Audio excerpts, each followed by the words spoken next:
sounds like it all starts with data. Um, it's funny because the last few conversations I've had around operations and open banking, it always seems to come down to data. So, can you guys sort of explain a bit to me on data from your perspectives? How do you view data, and why is it that we have trouble sorting through some of it? Like I think about some of the large banks, for instance, they have a ton of data, but they're not really able to surface insights with it. What's going on there? Chris, a big question. Would you like to take it first? Yeah, I'll start, but it sounds like your day to day of why can't I use my data, right? Yes. So let's take some of the large banks or large organizations, especially organizations that have existed for a period of time. Just like when there's many different systems, it's not always easy to connect data together, and that's where the value starts to come. Is how do we connect data that exists? So I'm a great example. Jim, you would also be. So my name's Chris Jurin, Christopher Jurin. There might be a middle name in there somewhere. Is Chris Jurin the same as Christopher Jurin? I don't know.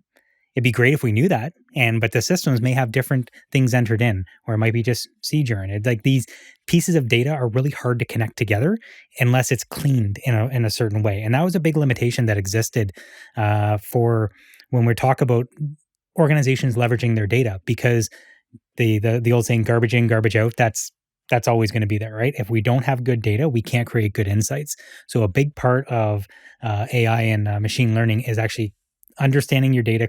They call it data cleaning, and cleaning up the data to be able to be used in a way. And this is nothing new for any analytics or business intelligence. This has been going on for quite some time.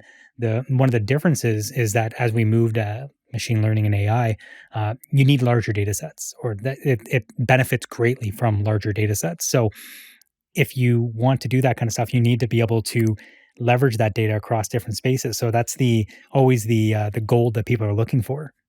How do I take my data across many different systems to be able to bring it together, create models to generate insights and generate value? And that's not, again, it's not an arbitrary thing to do. That's where the focus is. And when we talk about, why can't that happen? That's one of the limitations that exists.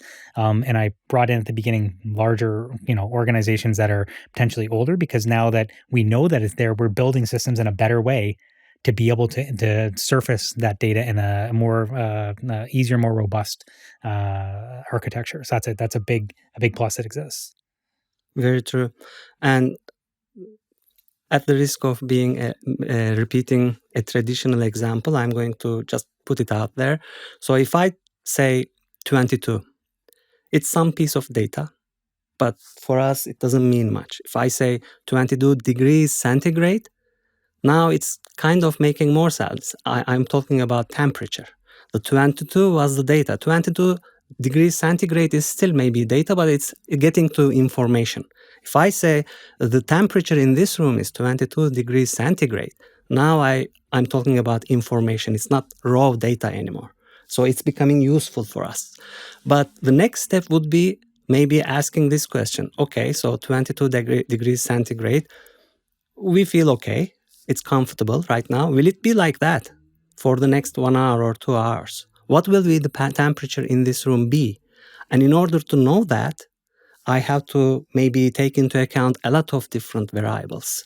The heat produced by light, the temperature outside, the weather forecast, everything maybe, because they all interact with each other. So it's the natural progress actually, converting data to information and then producing insights and then adding the prediction, which is probably a very important element.